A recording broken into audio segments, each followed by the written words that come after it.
یہ خداوند کے زندگی بخش کلام کی طرف اپنی توجہ کریں گے۔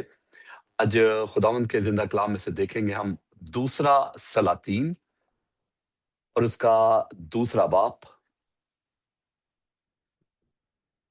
اور اس کی 8، 9، 10 آیت۔ اگر کوئی پڑھنے میں رہنمائی کر سکتا ہے تو ایسا بھی ہو سکتا ہے۔ جی، دوسرا سلاطین دوسرا باب ہاں جی، اس کی 8، 9 اور 10ویں آیت۔ 8، 9 اور 10ویں، ٹھیک ہے۔ جی پلیز۔ خداوند کے مقدس کلام میں سے پرانے عہد نامہ میں سے ہم پڑھیں گے دوسرا سلاطین دوسرا باب، اس کی 8ویں، 9ویں اور 10ویں آیت۔ اور ایلیا نے اپنی چادر کو لیا اور اسے لپیٹ کر پانی پر مارا، اور پانی 2 حصے ہو کر ادھر ادھر ہو گیا، اور وہ دونوں خشک زمین پر ہو کر پار گئے۔ اور جب وہ پار ہو گئے تو ایلیا نے الیشا سے کہا کہ اس سے بیشتر کہ میں تجھ سے لے لیا جاؤں، تاکہ بتا کہ میں تیرے لیے کیا کروں۔ الیشا نے کہا، میں تیری منت کرتا ہوں کہ تیری روح کا دگنا حصہ مجھ پر ہو۔ اس نے کہا، تو نے مشکل سوال کیا، تو بھی اگر تو مجھے اپنے سے جدا ہوتے دیکھے تو تیرے لیے ایسا ہی ہوگا، اور اگر نہیں تو ایسا نہ ہوگا۔ خدا کے کلام کے پڑھے اور سنے جانے پر ہم سب کو برکت ملے، آمین۔ آمین آمین۔ خداوند کا شکر کرتے ہیں اس خوبصورت آیات کے لیے جو کہ ہمارے لیے تقویت کا باعث ہے۔ اس میں ہم نے دیکھا کہ کس طرح سے خداوند نے اپنے بندہ کو یہ بات سکھا دی کہ جب تو دریائے یردن پر اس کپڑے کو مارے گا تو یہ پانی تیرے سامنے سے 2 حصے ہو جائے گا۔ پانی کا 2 حصے ہو جانا، پانی کا 2 حصے ہو جانے کا مطلب یہ ہے کہ ڈوبیں گے نہیں، خشک رہیں گے اور دوسری طرف پہنچ جائیں گے۔ اب بات ہو رہی ہے دوسری طرف پہنچنے کی۔ اب دوسری طرف جب جانا ہے، جی میری آواز آ رہی ہے؟ مجھے لگا شاید مائک تھوڑی دیر کے لیے۔ Okay, thank you. Okay, thank you جی، thank you, God bless you. اب یہاں پر ایک استاد اور ایک شاگرد کی بات ہو رہی ہے، اور دوسری طرف جانے کی بات ہو رہی ہے۔ دوسری طرف استاد کو جانا ہے اور شاگرد استاد کے پیچھے پیچھے ہے۔ اور اس سے پہلے، اس کے بعد میں ایسا ہوا کہ ایلیا جو ہے وہ الیشا کو کہتا ہے کہ تو یہ ذرا یہاں ٹھہر جا، مجھے بہت سارے نام ہیں کہ جلجال میں جانا ہے اور یردن پر پہنچے، 4 جگہ ہے ڈفرنٹ جہاں پر انہوں نے ایلیا یہ بات کرتا ہے۔ لیکن الیشا ہر وقت یہی کہتا ہے کہ میں تیرے پیچھے رہوں گا۔ اب یہاں پر بات ہوتی ہے کہ یردن کا 2 حصے ہو جانا، یردن کا 2 حصے ہو جانا، خشکی سے گزر جانا۔ اب پتہ نہیں کیا موسم ہوگا کہ جو انہوں نے خشکی سے گزرنا ہے۔ یا استاد کیا سکھانا چاہ رہا ہے اپنے شاگرد کو؟ شاگرد اس وقت شاگردی میں ہے جب اس کی پوری توجہ اپنے استاد پر ہے۔ استاد، آپ بہت دفعہ دیکھیں گے، میں اپنی زندگی میں تو میں واقف ہوں کہ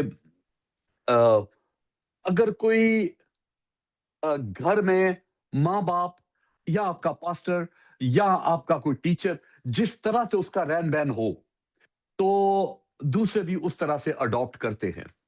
کبھی کبھی کچھ چیزیں جان بوجھ کے کی جاتی ہیں، لیکن کچھ چیزیں آٹومیٹکلی آپ کی زندگی میں آتی ہیں۔ ایک اچھے شاگرد کی یہ پہچان ہے کہ وہ اپنے استاد کی اچھی باتوں کو، روحانی باتوں کو اپنی زندگی میں اپلائی کرتا ہے، وہ ان کو لے لیتا ہے اور وہ ان کے اوپر ہی پھر اپنی زندگی کو آگے گزارتا ہے۔ سب سے اچھی بات بھی یہی ہے کہ اگر کسی استاد کی کسی کامیابی کو آپ نے دیکھا نہ ہو تو اس کے شاگردوں میں آپ کو اس کی قابلیت نظر آ جائے گی۔ आपने अगर किसी के माँ-बाप को परखना हो, ऐसा नहीं है कि सारे बच्चे उसी तरह से उनकी परवरिश होती है, जिस तरह से माँ-बाप चाहते हैं। माँ-बाप तो बहुत अच्छा करते हैं, लेकिन ऑलमोस्ट जो माँ-बाप की बातें और चीज़ें हैं, वो बच्चे ले लेते हैं। वो उसी तरह से है। कुछ चीज़ें हमें नस्ली तौर पर मिल जाती हैं। और कुछ चीजें ऐसी हैं जो हम देखते हुए उन बातों को अपने ज़हन में ले लेते हैं। जैसे अगर आप माँ-बाप हर रोज़ दुआ करेंगे, तो जो अल्फ़ाज़ आप यूज़ करते हैं ना, आपके बच्चे भी वही यूज़ करेंगे और वो उसी पर ही उनकी बेस बनती है और वो चलते हैं।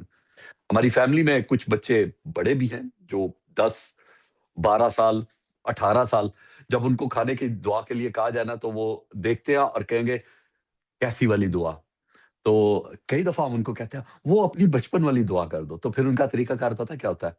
अ, बाप इन खाने-पीने की चीज़ों को बरकत दे, आमीन। ये बचपन में, छोटी उम्र में उनको सिखाया गया और फिर अब उसमें कुछ अल्फ़ाज़ उन्होंने खुद से ऐड किए, फिर उन्होंने कुछ सुने बुज़ुर्गों से, उन्होंने उनको भी ऐड किया। आज अगर खुदा का कलाम हमें ज़िंदगी देने के लिए है, तो हमने सीखा क्या है? आज हम एलिय्याह और एलीशा की ज़िंदगी पर गौर करते हैं कि जब एलिय्याह ने ये देखा कि पानी मेरे सामने है, लेकिन पानी के उस तरफ उसको पता है कि एक आतशीन रद आएगा और वो मुझे उठा कर ले जाएगा, मुझे उस पर सफ़र करना है, मुझे उसमें बैठना है, मेरी बुलाहट है, मुझे बुला लिया गया है, मुझे अब इस ज़मीन का नहीं आसमान का होना है। तो उसने उस पार जाने के लिए, जो उसको सबसे ज़्यादा कंफर्टेबल काम लगा, ना तो उसने ये कहा कि एक एक अच्छी-सी बोट मुझे यहाँ पर मिल जाए, कोई ऐसी किश्ती मुझे मिल जाए या कोई वो वाटर स्कूटर मिल जाए या कुछ भी उसने या कोई ब्रिज बनाने की उसने बात नहीं की।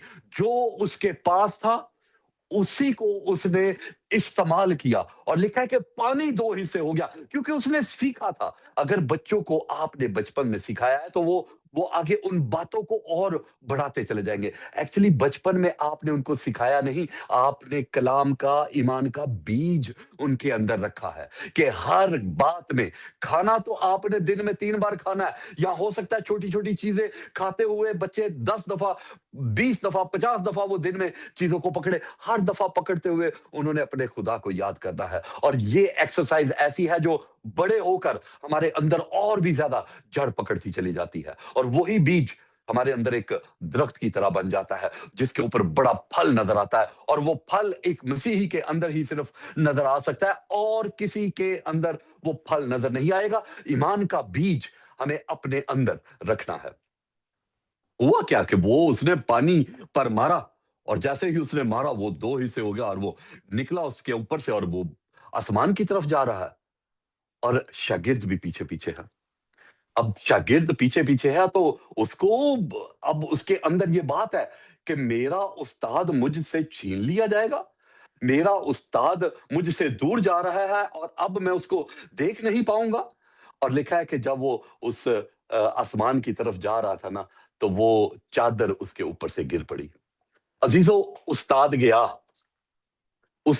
गया, अब और कुछ नहीं है, सिर्फ़ एक ही चीज़ पीछे रह गई है और वो सिर्फ़ और सिर्फ़ उसकी चादर है।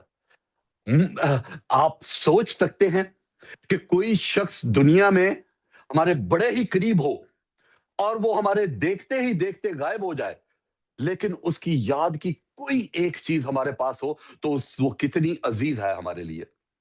अज़ीज़ों, अगर यहाँ पर इन दोनों उस्ताद और शागिर्द को देखा जाए, तो मुझे लगता है कि अगर ये कहीं बुत परस्ती की किसी जगह पर ये होता, अगर शागिर्द वो सब ना करता, ना सुना होता, ना आज़माया होता उसने अपने खुदावंद को और ना उसने अपने खुदा को इतनी करीब से देखा होता, तो शायद उसका रद्द-ए-अमल कुछ और होता। शायद वो कुछ और तरह से उसको देखता। वो अपने उस्ताद को देखता और वहीं पर रोता, पीटता और शायद घर को चला जाता। लेकिन उसको पता है कि वो चादर आसमान से गिर पड़ी है। उसको पता है कि अब अगर मेरे पास कुछ है, तो सिवाय चादर के और कुछ नहीं और उनकी गुफ्तगू में भी यही है कि अगर तू मुझे देखता रहेगा तो तू जो बरकत है ना वो खुदावंद तुझे दुगनी दे देगा। वो कहता है मुझे मसा चाहिए, वही मसा चाहिए जो तेरे पास है। हम्म, मसा, वही मसा चाहिए, उसी तरह से मसा चाहिए जो कि तेरे पास है। तो उसके लिए आपको मेहनत करनी पड़ेगी, उसके लिए हमें काम करना पड़ेगा, उसके लिए हमें हमें दुआ में बैठना पड़ेगा, उसके लिए हमें रोजे रखने पड़ेंगे, उसके लिए हमें हमें ईमानदारों को अपने साथ में जोड़ना पड़ेगा। अकेले में कुछ नहीं होगा। अकेले में बहुत कुछ कर सकते हैं हम, बहुत कुछ कर लेते हैं, लेकिन जब ईमानदार आपके साथ मिल जाते हैं तो आपका रास्ता बड़ा ही जो है ना वो खुशगवार हो जाता है, क्योंकि खुदावंद आपके साथ है। मुश्किलें आएंगी लेकिन फिर भी आप उस रास्ते से गुजरते हैं। मुझे लगता है कि अगर ये सब कुछ शागिर्द ने बुत परस्ती से गुजरा होता, अपने उस्ताद की बातों को ना देखा होता, अपने खुदावंद को इतनी करीब से ना देखा होता, तो शायद वो जहां जो वो शाल गिरी है वहां पर कोई कोई पूजा पाठ की जगह बना लेता कि हो जी, एलिया तो आसमान पर गया, ये चादर यहाँ पर गिर पड़ी है, आओ माथा टेको और यहाँ से अपने अपने लिए अपनी अपनी जो ख्वाहिशें हैं उनको सामने रखो। आज इस दुनिया में ऐसा बहुत कुछ हो रहा है, जहां कोई रूहानी शख्स, जहां कोई रूह में कोई शख्सियत ऐसी है, जब वो आसमान पर जाती है तो हम तो कब्रें बनाकर बैठ जाते हैं, कब्रें बनाकर बैठ जाते हैं। अब रूहानी जो है वो सिर्फ क्रिश्चियनिटी में रूहानी नहीं है, और बड़े मजहब हैं वो भी सोचते हैं कि हमारे ये पीर पैगंबर जो है ना ये बड़े रूहानी लोग हैं, और जब वो जाते हैं तो हम कहीं ना कहीं कोई ना कोई मजार बनाकर बैठ जाते हैं, हम पूजा की जगह बना लेते हैं। मुझे लगता है कि अगर अगर वही शॉल किसी किसी ऐसे शख्स के हाथ में आ जाती तो शायद वो उसको काट कर छोटे छोटे टुकड़े करके तो उसको बेचने की कोशिश करता, बिजनेस बना लेते। लेकिन एलिया की उस चादर से अलीशा ने किया क्या? उसको याद था, उसको पता था कि जब इस चादर को पानी पर मारा गया तो अब वो वापस आना चाहता है उसी तरफ, और उसने बिल्कुल वैसा ही किया जैसे उसके उस्ताद ने किया था। आज मेरा और आपका उस्ताद कौन है? क्या यीशु मसीह जब हम कलाम को पढ़ते हैं तो मेरा और आपका उस्ताद है या नहीं है? अगर यीशु मसीह मेरा और आपका उस्ताद है तो उस्ताद की आखिरी बातें क्या थी? आखिरी अल्फाज क्या थे? क्या बात वो करके गया था? क्या हमें सिखा कर गया था? और जो उसकी सिखाई हुई बातें हैं वो आज हमारे लिए बतेरी चीजों को दो कर देंगी, उनको हमारे लिए रास्ता तैयार कर देंगी। अजीजों, यहाँ पर हुआ क्या है कि जब एक एक एक उस्ताद और शागिर्द जा रहे हैं तो उस्ताद ने पानी के ऊपर, लिखा है कि उस शाल को मारा, उसको अपने ऊपर से उतार कर मारा तो पानी दो हिस्से हो गया, पानी का खुल जाना। इसका मतलब है कि जो बहाव है उसको रोक दिया, और जिधर को बह रहा है वो वापस ना आए उसको भी रोक दिया। आज मुश्किलें बार बार हमारी जिंदगियों में आती हैं, और अगर बन सही नहीं ना लगा होगा तो फिर जो जो मुश्किलें गुजर गई है ना वो भी वापस आ जाती हैं। लेकिन हमें कुछ सोचना पड़ेगा अपने लिए। ये दरिया यर्दन है जहां पर ये मौजजा हो रहा है, जहां पर ये उस्ताद ने किया और शागिर्द पीछे पीछे है। अजीजों, एलिया के लिए पानी दो हिस्से हो गया, एलिया के लिए दरिया यर्दन दो हिस्से हो गया, लेकिन यीशु मसीह ने जब इस जगह पर कदम रखा तो लिखा है कि जब वो पानी के नीचे गया, टॉल लगी तो पानी दो हिस्से, यीशु उस पानी के अंदर गया तो पानी दो हिस्से नहीं हुआ, आसमान खुल गया। अजीजों, यहां पर कुछ बात फर्क है। यर्दन के ऊपर पहला मौजजा या ये मौजजा जो है ये हुआ है कि लोग गुजरे हैं वहां से, लेकिन आज पहली बार हुआ है कि यर्दन दो हिस्से हो गया। यर्दन इस शख्स के लिए जो एलिया और अलीशा है इन दोनों के लिए खुल गया है, लेकिन आसमान यीशु के लिए खुल गया। आसमान आपके लिए भी खुल सकता है, लेकिन बड़े ईमान के साथ उस दरियाए यर्दन पर खड़े होना पड़ेगा, और ये ईमान रखना पड़ेगा कि अगर मेरे उस्ताद के लिए आसमान खुला था तो आज मेरे लिए भी ये आसमान खुल जाएगा। आज बथेरों के लिए ये आसमान जो है ना ये बंद हो चुका है, बंद हो चुका है। बंद समझते हैं ना, किसी दरवाजे को बंद कर दे तो आप दूसरी तरफ देख नहीं सकते, आप दूसरी तरफ जा नहीं सकते, आपको दूसरी तरफ के हालात का नहीं पता। आज एलिया ने जो किया, अलीशा एग्जैक्ट वैसा ही करता है, और वो लिखा है कि उसने अपनी शाल पकड़ी और उसने उसको उसी तरह से पानी पर मारा और पानी दो हिस्से हो गया, दूसरी तरफ आ गया। आज बथेरे हैं जिनको खुदा चाहता है कि जहां पर आदम को उसने रखा था, उस आदम को जिसके अंदर गुनाह नहीं था, आज मुझे और आपको खुदा चाहता है कि हम उस सिचुएशन में आ जाए जिसमें खुदा आकर उसके साथ बात करता था, खुदा उसके साथ आकर गुफ्तगू करता था। आज हमारी जिंदगी के अंदर आसमान नहीं खुला तो आपकी दुआएं खुदा तक नहीं पहुंच सकती, हमारी हमदोस्ताइश उस तक नहीं पहुंच सकती। कलाम सुनाना, कलाम को सुनना, उस पर अमल करना, ये सारी बातें उस वक्त मुमकिन है जब आसमान खुल जाएगा। अगर आसमान नहीं खुला तो कुछ नहीं होगा। एक छोटी सी शाल क्या कर सकती है आपको पता है, लेकिन किया क्या है, शागिर्द ने उसको पकड़ा और उसी तरह इस्तेमाल किया जिस तरह उसके उस्ताद ने किया। लेकिन मेरा और आपका उस्ताद कुछ अनोखा है, वो कुछ और काम करता है, वो अनोखे कामों के साथ चलता है। मेरा और आपका यीशु मसीह, वो एक बार बड़ी भीड़ में जा रहे थे यीशु मसीह। मैं जानता हूं कि आप इस वाक्य से बड़ी अच्छी तरह वाकिफ होंगे। और रास्ते पे जाते जाते एक एक औरत थी रश के अंदर, उसने इसका लबास छू लिया और यीशु मसीह ने पता क्या कहा कि मुझ में से ताकत, कुव्वत निकली है, किसने मुझे छुआ है। और शागिर्द कहते हैं जी उस्ताद जी इतने सारे लोग हैं, पता नहीं किसने आपको छू लिया। आप किसी एक औरत की बात कर रहे हैं, किसी शख्स की बात कर रहे हैं, किसी आदमी की कर रहे हैं, हमें नहीं पता। और यीशु मसीह को पता चल गया था। अजीजों, वो शाल, वो जो छोटा सा कपड़ा है ना, वो उस यर्दन के दो हिस्से कर सकता है। लेकिन यहां पर इस औरत ने उस दुनिया के, कायनात के मालिक और खालिक, दुनिया के पैदा करने वाले के उस लबास को पकड़ लिया है। और जब उसको पकड़ा है तो फिर अब उसके अंदर जो बीमारी है वो खत्म हो गई, जो कमजोरी है वो खत्म हो गई, जो पैसा उसका लग रहा था वो स्टॉप हो गया। वो अपनी कम्युनिटी में कहीं उसको इज्जत नहीं मिलती, क्योंकि क्योंकि वो अपनी जिंदगी के अंदर बच्चे पैदा नहीं कर सकती, क्योंकि उसके अंदर ये सारी बातें, वो सहूलतें नहीं है। लेकिन खुदावंद यीशु मसीह को छूने पर उसके अंदर की बीमारी जाती रही। अजीजों, आज मैं और आप, हमारी जिंदगी के अंदर अगर आज तक आपने और मैंने उसको छुआ नहीं तो फिर हम बड़ी दूर हैं।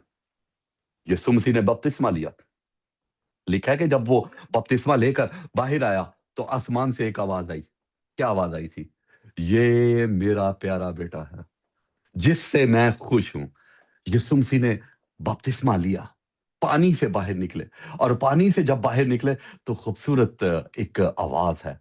आसमान नहीं खुलेगा तो आवाज नहीं आएगी। अगर आसमान से आवाज नहीं आएगी तो आप खिदमत आगे नहीं कर सकते। लेकिन अगर आप आसमान की आवाज को सुनना चाहते हैं तो आज आपको खुदावन के साथ और करीब होकर चलना पड़ेगा। आज लिखा है कि आसमान खुल गया। आसमान कैसे खुल सकता है मेरे और आपके लिए? हमें कुछ तो करना पड़ेगा। हमें कहीं तो अपने आप को डुबोना पड़ेगा। कहीं ना कहीं जब हम लोगों की नजरों में रहते हैं, लेकिन जब पानी के नीचे जाएंगे तो फिर लोगों को नजर नहीं आएंगे। और अगर इस ईमान के साथ जाएंगे कि ये वो काम है जो रास्तवादी है, ये वो काम है जो मुझे करना जरूरी है, तो फिर आसमान आपके लिए खुल जाएगा। और आसमान जब खुलेगा तो फिर ये दूसरों के लिए बंद ही शायद होगा, लेकिन आपके लिए खुल जाएगा। फिर आपको कलाम की बातें और तरह से समझ आएंगी। फिर कलाम का जो वो एक लेवल है ना, एक रूहानियत का, वो डिफरेंट हो जाएगा। मैं नहीं कह रहा कि रूहानियत का एक लेवल 1% है और एक 99% है और एक 100% है। जो रूह में है ना उसका 100% होता है, और वो 100% में ही चलना पसंद करता है, क्योंकि उसको पता है कि 1% कम वो रूह नहीं है। 99.999 वो यस्सु का रूह नहीं है। यस्सु का रूह उस वक्त ही काम करता है जब 100% हम काम करते हैं, जब हम 100% खुदा के साथ चलना चाहते हैं। और जब हम 100% खुदावंद के साथ चलना चाहते हैं तो फिर चीजें बदल जाती हैं। फिर बात किसी और तरफ को चलती है। आज अगर मैं और आप किसी लबाज की तरफ जाना चाहते हैं, आपको पता है कि यीशु मसीह के साथ क्या हुआ था लबाज के हवाला से, कि यीशु मसीह को जब पकड़ लिया तो उसका लबाज उससे उतार लिया गया, उस पर कुरा डाला गया। आज एक तरफ शॉल है और एक तरफ यीशु मसीह का वो उतारा हुआ लिबास है जिसको बांटना चाहते हैं। एक औरत है जो उस लिबास को छूना चाहती है। आज आप कहां पर खड़े हैं? क्या आप उस लिबास को खींचकर तो उस पर कुरा डालना चाहते हैं? क्या आपकी जिंदगी के अंदर गुनाह اور روحانیت اور کلام یہ مکس تو نہیں ہو چکا؟ اگر مکس ہو چکا ہے تو آپ رومی سپاہیوں سے کم نہیں ہے، کیونکہ رومی سپاہیوں کا یہ کام تھا کہ روم کے بھی ساتھ رہیں اور جو یہودی تھے ان کے بھی ساتھ رہے۔ اور یسوع مسیح کے بارے میں جب اس کو سزا سنائی گئی تو ایک نے اپنے ہاتھ بھی دھو لیے کہ بھئی یہ گناہ میرے اوپر نہ پڑ جائے، یہ گناہ میرے اوپر۔ آج بہت دفعہ ہم گناہ کرتے ہیں، ہم دونوں طرف لگے ہوتے ہیں اور ہاتھ بھی دھو لیتے ہیں کلام سے۔ وہ پتہ کیسے؟ چرچ جا کے، ادھر گروپس وغیرہ میں اپنے آپ کو جوائن کر کے، یہ زور دکھا کر کے دیکھو میں دعا کیسی کرتا ہوں، دیکھو میں کلام کیسا سناتا ہوں، دیکھو میں کیسا گا سکتا ہوں، دیکھو میری مینجمنٹ کیا ہے، دیکھو میں چرچ میں ہر سنڈے آتا ہوں، دیکھو میرا چرچ میں دینے کا طریقہ کار کیسا ہے، دیکھو میں دوسروں سے بڑھ کر دیتا ہوں۔ یہ ساری چیزیں مجھے اور آپ کو بچا نہیں سکتی۔ ہم اگر اس کے لباس کو لے کر اور اس پر کرا ڈالنے والے ہیں اور اس لباس کو لے کر اس کو ننگا کرنے والے ہیں تو آپ اس کو نہیں، آپ اپنے آپ کو ننگا کر رہے ہیں، کیونکہ یہ ایک وقت آئے گا کہ پھر ہم اس کی بادشاہت میں ہوں گے، اور اس کی بادشاہت میں جانے کے لیے صرف ہمیں تو پھر لباس کی ضرورت ہے، اور وہ لباس انوکھا ہے، وہ لباس انوکھا ہے۔ میں نے ابھی تھوڑی دیر پہلے کہا کہ خداوند یسوع مسیح نا جب آسمان پر جا رہے تھے تو بڑی خوبصورت باتیں انہوں نے کی، اور جو باتیں انہوں نے خوبصورت خوبصورت کی نا، ان میں سے آخری بات جو ہے نا، آئیے اس پر میں آپ کی نگاہیں چاہتا ہوں کہ وہ نگاہیں آپ کی اس پر ٹک جائیں، اور وہ ہے اعمال پہلا باب اور اس کی 8ویں آیت۔ وہاں لکھا ہے لیکن جب روح القدس تم پر نازل ہوگا تو تم قوت پاؤ گے اور یروشلم اور تمام یہودیہ اور سامریہ میں بلکہ زمین کی انتہا تک میرے گواہ ہوگے۔ اب یسوع مسیح نے یہ کہا ہے کہ لیکن جب روح القدس، اب یسوع مسیح یہاں پر کہہ رہے ہیں کہ جب روح القدس کی بات ہو رہی ہے، روح القدس کی بات ہو رہی ہے کہ جب روح القدس تمہارے اوپر آئے گا، جب روح القدس تمہارے اوپر آئے گا۔ اب روح القدس کی بات جب یسوع مسیح کرتے ہیں نا تو وہ تھوڑی وقت پہلے کی بات ہے، بلکہ تھوڑا سا اس سے پہلے خداوند یسوع مسیح یہ بات بھی کرتے ہیں کہ جب تک تمہیں قوت کا لباس نہ مل جائے۔ آج عزیزوں، آج مسیحی فرق قسم کے ہیں۔ ایلیا اور الیشا، وہ چادر کو ایک کے سے دوسرے کے پاس جاتی ہے اور وہ دگنی قوت میں آ جاتا ہے۔ پھر وہی لباس ہے جس کو یسوع مسیح کے چھونا چاہتی ہے اور شفا آ جاتی ہے، قوت آ گئی اس کے اندر۔ پھر وہی لباس ہے جسے کسی نے لے لیا اور لکھا کہ اس کو کاٹنا انہوں نے پسند نہیں کیا، جس طرح سے ایلیا اور الیشا کی اس چادر کو انہوں نے ٹکڑوں میں نہیں بانٹا، اس کو استعمال کیا بالکل اسی طرح۔ اور آپ اگر یہ کبھی آپ کے نظروں میں آئے کہ جس فوجی کے پاس، رومی فوجی کے پاس یسوع کا وہ لباس گیا تھا نا، جا کر اس پر جا کر تو کبھی کوئی ڈاکومنٹری ہے وہ دیکھیں کہ اس لباس سے ہوا کیا۔ اب وہ نہیں ہے، معلوم نہیں کہاں پر ہے یا کیا ہے اس کا، لیکن جب اس وقت وہ اس کے پاس تھا تو وہ اس لباس سے معجزات ہونا شروع ہو گئے۔ وہ یسوع مسیح کی وہ قوت، کیونکہ اس نے اس کو اوڑھا تھا، اس نے اس کی رگڑ اس کپڑوں پر لگی ہوئی تھی، وہ خون اس کے کپڑوں پر لگا ہوا تھا، اور وہ اپنے اندر سے ایک انرجی رکھتے ہیں، ایک قوت رکھتے ہیں۔ اور یسوع مسیح نے آسمان پر جاتے ہوئے کہا کہ جب تک تمہیں قوت کا لباس نہ مل جائے۔ عزیزو، آج میں اور آپ اگر آسمان پر جانا چاہتے ہیں، ایلیا چلا گیا لیکن یسوع مسیح آئے اور انہوں نے کہا کہ جب تک تمہیں قوت کا لباس نہ مل جائے، قوت کا لباس آج پاکرو مل جائے گا نا تو ہمیں اس لباس کی سمجھ آ جائے گی۔ پھر جہاں چاہیں گے نا آپ کو شال مارنے کی ضرورت نہیں ہوگی، پھر وہ پاکرو آپ کے ساتھ ہوگا، وہ لباس آپ کے ساتھ ہوگا، وہ آپ کو پروٹیکشن دے گا۔ یردن آپ کے سامنے دو حصے ہو جائے گا، جب جب چاہیں گے آسمان آپ کے سامنے کھلا ہوا آپ کو ملے گا، تاکہ آپ کی گفتگو، آپ کی التجا، آپ کی دعائیں اس کے حضور میں پہنچ سکے۔ آج عزیزوں، میرے اور آپ کے لیے انتہائی ضروری ہے کہ میں اور آپ، ہم شاگرد کیسے ہیں۔ یسوع مسیح نے کہا کہ جاؤ، اور جو یہ اگر آپ اس کو دیکھیں گے نا تو یہ ریڈ الفاظ میں آخری آیت ہے جو کہ یسوع مسیح نے زمین پر رہتے ہوئے بولی کہ لیکن جب روح القدس تم پر نازل ہوگا، جب آ کر ٹھہر جائے گا، اور جب آ کر ٹھہر گیا نا تو انہوں نے بھی وہ بھی خیر زبان بولنے لگے اور وہ بھی روح میں بڑے سرگرم ہو گئے اور انہوں نے جا کر اور اپنے اندر سے ڈر اور خوف کو اتار کر تو خدمت کرنا شروع کر دیا. آج میری اور آپ کی یہ ڈیوٹی ہے کہ ہم خدمت کے لیے آگے نکلیں. ہم خدمت کے لیے آگے نکلیں. آج اپنی زندگی پر غور کیجئے کہ کون سا لباس آپ کے پاس ہے, یا آپ نے شال کو ہی صرف پکڑا ہوا ہے, یا کہیں وہ لباس اتار کر اس کو کہیں ہم رسوا تو نہیں کر رہے, اسے ہم بے عزت تو نہیں کر رہے. تو آج عزیزوں میرے اور آپ کے پاس یہ وقت ہے کہ ہم ان چیزوں کو درست کر سکیں, ان کو آگے لے کر چل سکیں, اپنی روحانی زندگی کو درست کر سکیں, اچھے شاگرد بن سکیں. لکھا ہے کہ جاؤ دنیا کی انتہا تک, آخر تک جاؤ اور لوگوں کو شاگرد بناؤ. اگر آپ شاگرد نہیں ہیں اور شاگردی ایسی رکھیں کہ آپ کو ضروری نہیں ہے کہ ہر ایک کو بتاتے پھر کہ جی میں ایک اول شاگرد ہوں اور میرے بہت سارے شاگرد ہیں. بتائیے کہ میں ایک بہت ہی چھوٹا سا شاگرد ہوں اور میں خدمت کے لیے ہمیشہ تیار رہتا ہوں, اور خدمت کے لیے جو تیار رہتا ہے خداوند اسے اپنے جلال کے لیے استعمال کرتا ہے. جس طرح ایلیا اور الیشا میں ہوا, جس طرح اس عورت کے لیے ہوا, جس طرح ان شاگردوں کے لیے ہوا, جس طرح ان ایمانداروں کے لیے ہوا جو کہ 120 کی جماعت وہاں پر تھی. خداوند آپ سب کو برکت دے اور اپنے جلال کے لیے استعمال کرتا رہے. آمین.